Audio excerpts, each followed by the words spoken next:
Boa noite, a graça e a paz de nosso Senhor Jesus Cristo seja com todos os irmãos da Igreja Batista Boas Novas e com todas as pessoas que nos prestigiam acompanhando esses estudos bíblicos e as pregações que são postadas no canal da Igreja. Nós queremos dar continuidade ao estudo da última semana, buscando refletir um pouco mais sobre o tema Resgatando o Culto no Lar. Essa será a segunda parte e, consequentemente, também a parte final. Eu gostaria de ler um trecho da Palavra de Deus nas Escrituras, que se encontra em 2 Timóteo, capítulo 1, versículo 5,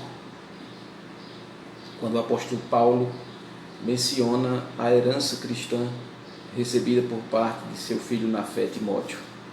Ele diz: recordo-me da sua fé não fingida, que primeiro habitou em sua avó Loide e em sua mãe Eunice, e estou convencido de que também habita em você. Para aqueles que já têm o conhecimento de quem foi Timóteo, vai se lembrar de que ele era filho de uma mãe judia e de um pai grego, e que ele estava, portanto, sendo influenciado em sua infância por dois mundos, o mundo judaico e o mundo pagão. Mas o apóstolo Paulo, ele é enfático em falar da grande importância que teve a sua avó Loide e a sua mãe Eunice na construção de sua personalidade e do seu temor a Deus, da fé que ele abraçou e que ele viveu por toda a sua vida. O apóstolo Paulo mostra aqui a importância de uma família estabelecida, firmada, estruturada na presença do Senhor. Houve uma herança aqui muito relevante para a vida de Timóteo, uma herança religiosa, uma herança no temor do Senhor que ele recebeu por parte de sua mãe, por parte de sua avó.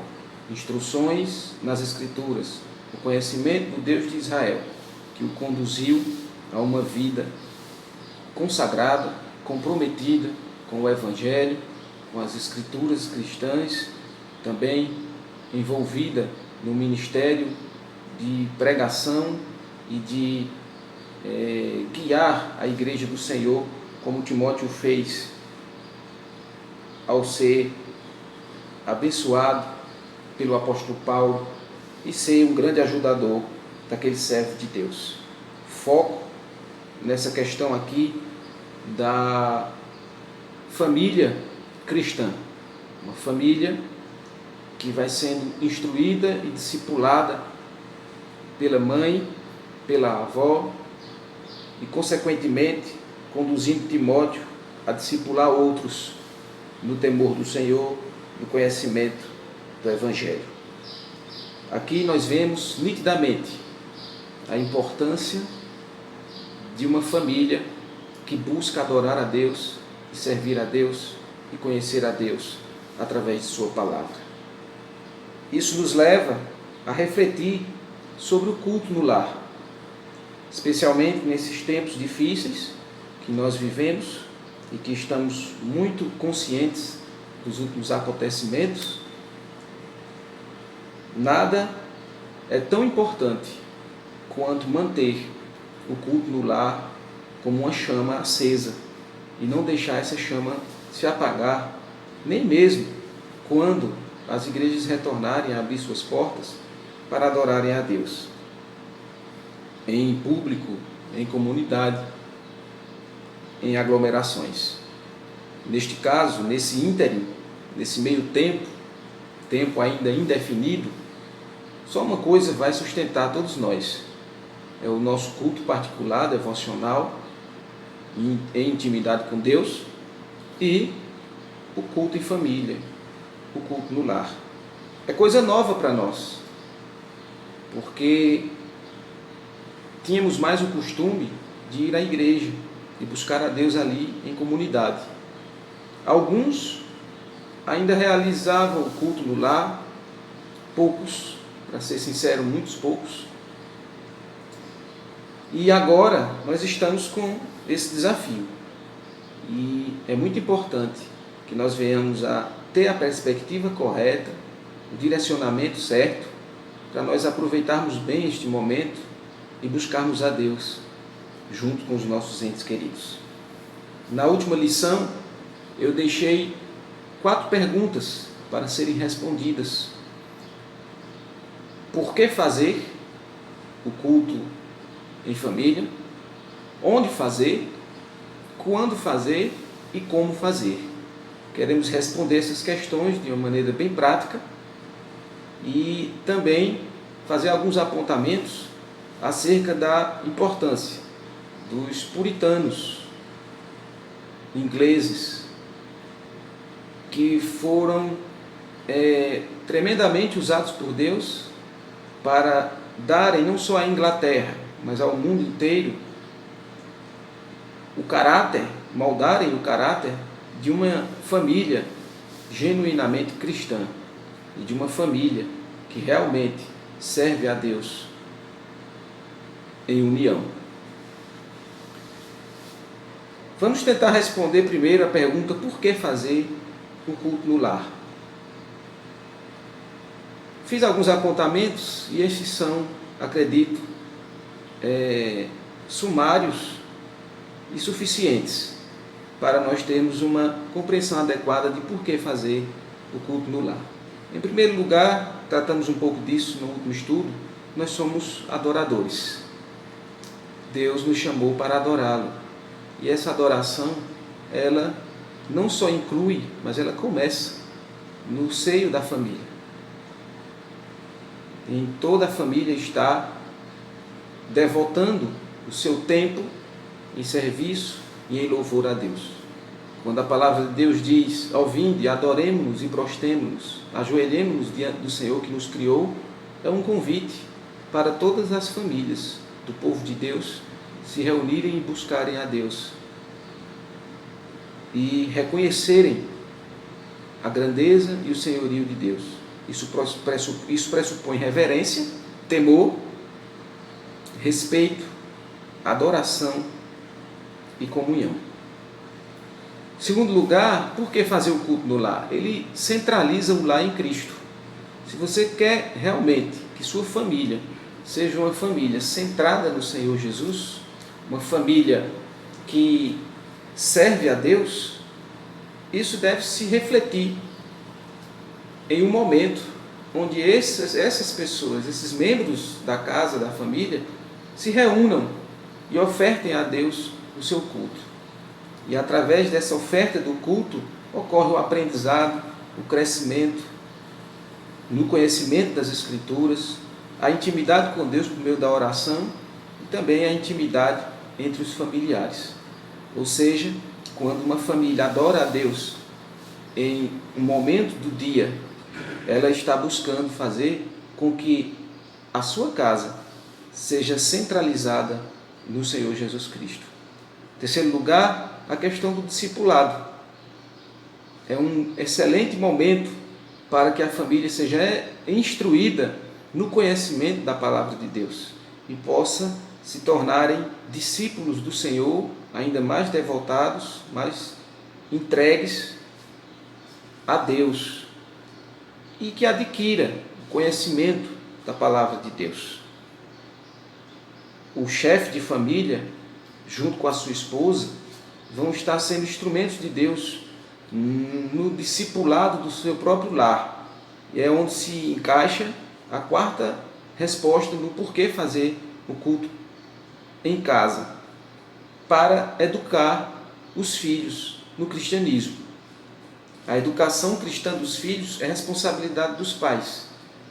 E um culto no lar é imprescindível para fazer com que esses filhos percebam que igreja não é apenas um conjunto de pessoas reunidas fora de casa, mas que igreja se resume em todos aqueles que temem ao Senhor, todos aqueles que são de Cristo, se reunirem, buscarem a Deus onde estiverem, serem discípulos do Senhor. E isso pressupõe o culto no lar. A educação cristã dos filhos, que é responsabilidade dos pais, tem uma grande oportunidade que se realiza, que acontece à medida que os pais vão fazendo o culto no lar junto com seus filhos. Ali, os pais têm a oportunidade de ensinar-lhes as Escrituras, o caminho do Senhor. Como diz a própria Escritura, ensina o teu filho no caminho que deve seguir. E quando ele for velho, não se desviará dele. Então, o culto no lar é muito importante nesse papel de educação cristã. Há também a questão do crescimento espiritual. O culto em família produz um crescimento espiritual, um desenvolvimento espiritual no lar. As pessoas de dentro de casa não estarão sendo cristãs desconexas ou desconectadas umas das outras, mas estarão entendendo que a vida dentro de casa em serviço do Senhor não se resume em trancar a porta do quarto e adorar a Deus individualmente em secreto, mas também inclui a reunião de todos os membros da família para adorar a Deus. E isso produz desenvolvimento e crescimento espiritual. Vemos isso no próprio texto que lemos, quando de sua avó Lloyd e de sua mãe Eunice, Timóteo recebeu a educação cristã e cresceu e se desenvolveu espiritualmente. Há também a questão do fortalecimento em tempos de isolamento social, e isso é uma questão mais específica do momento em que estamos passando. O culto no lar vai te fortalecer. O culto em família vai fazer com que cada um dos membros da casa possam compartilhar da chama que tem recebida do Senhor para se aquecerem, se fortalecerem no Senhor e na força do seu poder.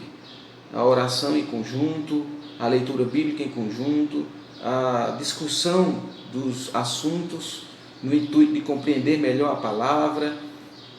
O fato de estarem juntos em um ambiente do lar, isso vai provocar fortalecimento da família no Senhor, para que quando os cultos na igreja retornarem, os irmãos não estejam enfraquecidos, debilitados, mas estejam fortalecidos no Senhor para a continuidade da vida cristã em sociedade. A segunda e a terceira pergunta nós vamos procurar responder usando as palavras de Jason Elopoulos. Eu citei sobre ele no último estudo. Ele escreveu um livro sobre o culto em família e esse livro traz algumas explicações, algumas dicas de grande importância para nós nessa nossa nova jornada em adorar a Deus no seio da família. Onde fazer e quando fazer? Jason Elopoulos escreveu alguns apontamentos intitulando Auxílios para a Jornada. E ele dá 9 dicas, 9 explicações interessantes, e eu gostaria de compartilhar delas. Os temas são de Jason Elopoulos, mas os comentários são meus. Você adquirindo esse livro poderá ler e ver as opiniões, as informações, as explicações que ele dá. Mas as explicações agora são minhas, embora os temas sejam dele. Em primeiro lugar, encontre o melhor momento. Isso é desafiador, porque cada família tem um ritmo de vida, cada família tem um jeito de se deparar com as situações do dia a dia. Então algumas acham o melhor momento de manhã, antes do café da manhã. Outros preferem na hora do almoço, ou logo depois do almoço. Enquanto outros, quando os pais, ou o pai ou a mãe, chegam do trabalho para o jantar, e logo após o jantar realizarem o culto.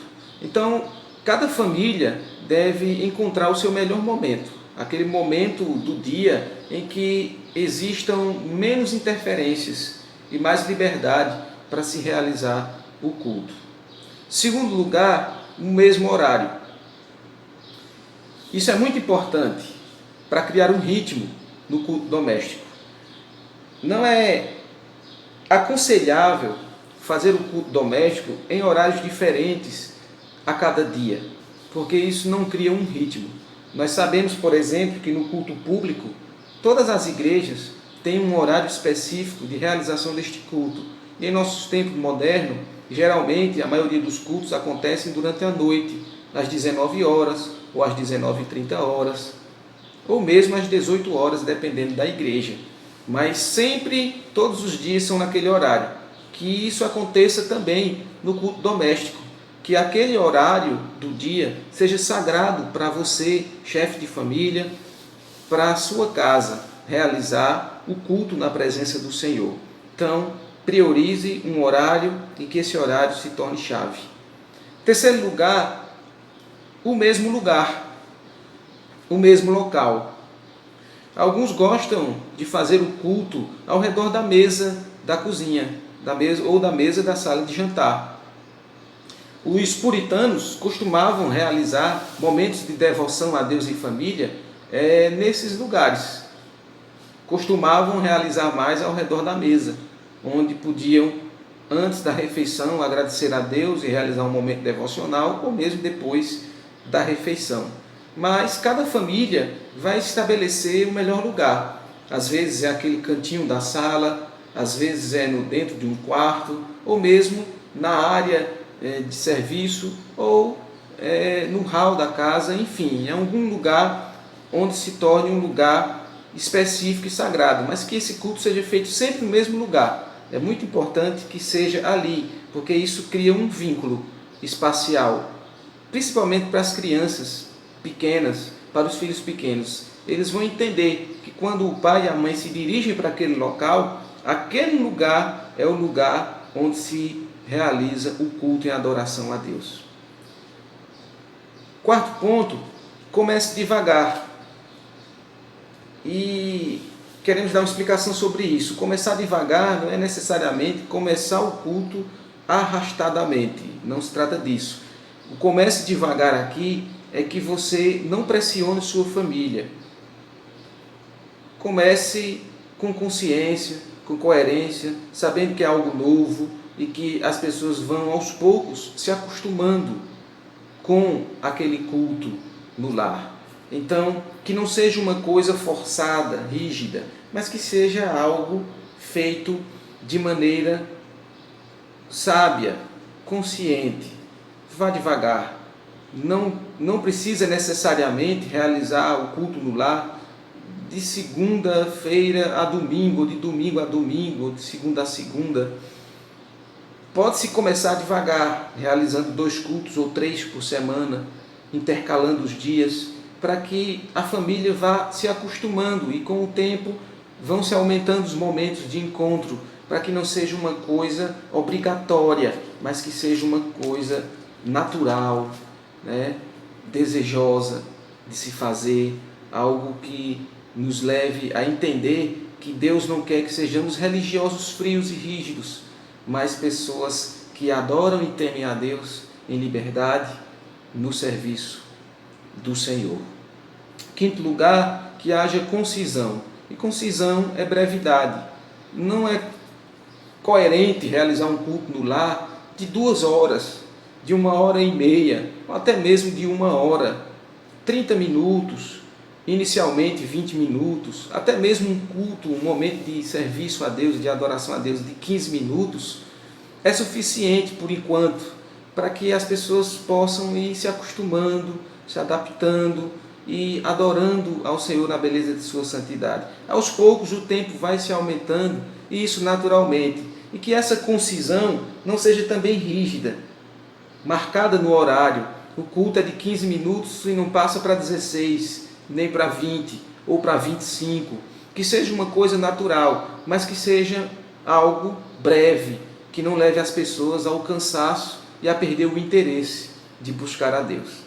Sexto lugar, faça disso uma prioridade, que não seja uma coisa qualquer, que não seja simplesmente um culto extra na sua vida particular, mas que seja uma prioridade. Chegou aquele momento do dia, adore a Deus naquele dia, chame a família para aquele dia, no mesmo lugar, para o mesmo horário, onde você vai poder servir a Deus e mostrar para a família que aquele momento do dia é um momento sagrado, é um momento de consagração, é um momento de adorar a Deus e buscá-lo. E nós estamos precisando muito disso nos dias de hoje. Pessoas estão sofrendo, famílias estão sem Deus, perecendo por causa dessa pandemia, dessa epidemia. E nós precisamos, mais do que nunca, buscar a Deus, clamar ao Senhor, adorá-lo na beleza de sua santidade, invocar o seu nome e buscar a sua face, para que Deus nos traga uma solução para esse gravíssimo problema que surgiu no mundo e que requer da igreja intensas orações, intensa busca. Sétimo lugar, em relação ao culto no lar, seja flexível, não seja rígido, enrijecido, não obrigue os filhos a fazerem algumas coisas, mas que haja flexibilidade, maleabilidade, liberdade, não libertinagem, mas liberdade de adoração.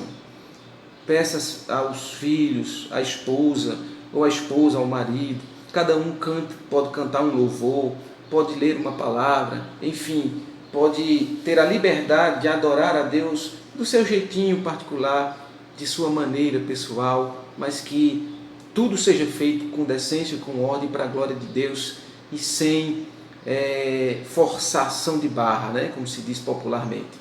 Que não haja nada forçado, mas que haja flexibilidade. Oitavo lugar, seja o exemplo da atitude correta. Então, compete ao pai, compete principalmente ao chefe de família, ser um exemplo nessa busca por Deus no culto do lar.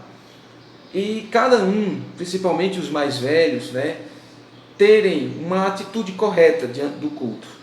Nada de banalidades, de tratar como algo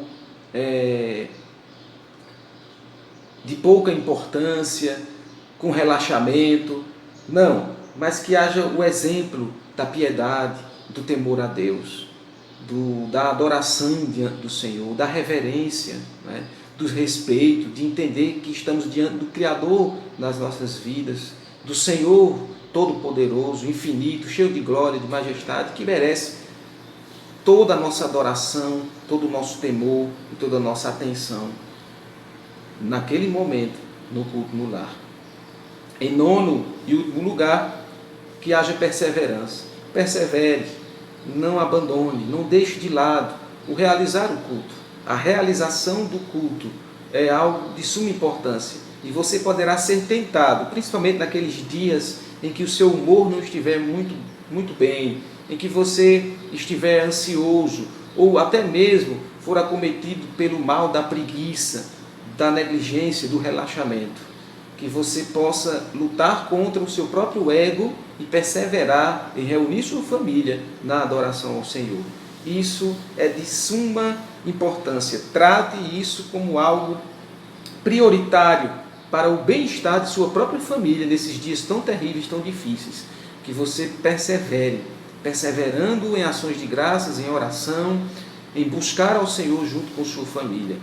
Fez o culto na segunda-feira, se o próximo culto for na quarta-feira, faça o culto, realize-o, independentemente de como esteja a circunstância no mundo ou mesmo em sua vida particular, mesmo que você seja acometido por um problema grave que venha afetar e prejudicar a sua família, como por exemplo a perda de um emprego ou um problema no seu próprio trabalho, uma perda que você sofreu financeira ou até mesmo algum acontecimento inesperado que feriu a sua família ou prejudicou o seu lar. Não importa o que seja, o que importa é que você aprenda a perseverar em buscar ao Senhor junto com a sua família no culto no lar.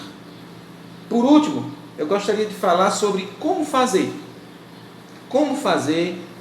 o culto no lar. Há 3 questões que são muito básicas, tão básicas que você poderá ser tentado até a paralisar o vídeo nesse momento e não ouvir mais. Mas que essas coisas são meios de graça. E esses meios de graça, eles são imortais para a vida da igreja. Então, como fazer? 3 coisas precisam ser prioritárias num culto doméstico. A leitura bíblica, a oração e os cânticos. Então, priorize a leitura das Escrituras e a oração. Leia a Bíblia para os seus filhos. Não importa se você não é um pregador, não sabe instruir bem na palavra, o que importa é que você leia as Escrituras. Ainda que você não tenha um conhecimento vasto da Bíblia, mas o fato de você ler as Escrituras para a audiência, ou seja, para que todos possam ouvir a palavra de Deus por si só não volta vazia, ela se encarrega de educar, de ensinar, de instruir na justiça, de abrir o coração para as ordens de Deus, a vontade de Deus, a revelação de Deus. Então, priorize a leitura da Bíblia, partilhe, faça perguntas no texto, quem, o que, onde, porquê, quando. Essas perguntas são importantes para você entender o texto e permita com que cada um possa dar uma opinião acerca das Escrituras, acerca do que foi lido. A oração é muito importante, ore bastante, ore, peça para que seus filhos orem, ore por seus filhos, ore por sua esposa ore pelo marido, por sua família, pelos entes queridos, pelo mundo, por as pessoas que foram acometidas dessa enfermidade. Façam intercessões e buscas constantes em oração na presença de Deus. Torne esse momento um momento em que nós possamos bater na porta dos céus para que Deus abra e derrame bênçãos sem medida sobre todos nós. E que haja cânticos, louve ao Senhor, deixe com que cada um possa ter a liberdade de escolher o seu louvor, por exemplo, o cântico que vai ofertar a Deus, que cada um tenha a liberdade de adorar a Deus na beleza de sua santidade. Se há alguém que toca instrumento em casa, aproveite, pegue o violão, louve ao Senhor nesse momento tão singular e tão importante que é o culto no lar.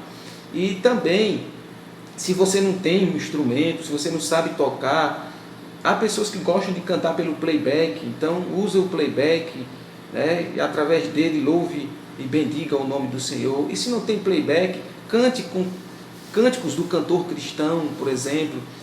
Você pode usar o cantor cristão como instrumentalidade para adorar a Deus. O que importa é que o culto seja realizado de um modo simples, claro, objetivo, com um coração devotado a Deus, com piedade, com arrependimento, com sinceridade na presença do Senhor. Gostaria de fazer algumas citações importantes de alguns puritanos sobre a questão do culto no lar e da família e como eles influenciaram tão positivamente as sociedades humanas através do culto no lar e do culto em família e de colocar a família como central no cristianismo. Matthew Henry, que foi um puritano, servo de Deus, ele escreveu sobre o culto no lar, sobre dedicar a família a Deus. Ele disse: assim, irmãos, sejam persuadidos a dedicar sua casa a Deus e lhe peçam para vir e tomar posse dela. Se vocês nunca o fizeram, façam-no hoje à noite com toda a seriedade e sinceridade possíveis. Que esse conselho fique para nós. Dedique sua casa a Deus e peçam para que Deus tome posse do seu lar, que Ele seja o Senhor da sua vida e da sua família. Que Ele domine o seu coração e o coração de todos os entes queridos do seu lar. Eu gostaria de enfatizar também as palavras de Jonathan Edwards. Ele disse que toda família cristã deve ser como uma pequena igreja, consagrada a Cristo e totalmente influenciada e regida por suas leis. A educação e a ordem na família são alguns dos principais meios de graça. Então, que sua família seja consagrada a Cristo e completamente influenciada por Ele, que ela tenha como centro a adoração ao Senhor. Também outro puritano chamado Thomas Doolittle, ele disse: chefes de família deveriam ler a Escritura para as suas famílias e instruir os seus filhos e servos nos assuntos e doutrinas da salvação. Portanto, eles devem orar por e com suas famílias. Isso é muito importante.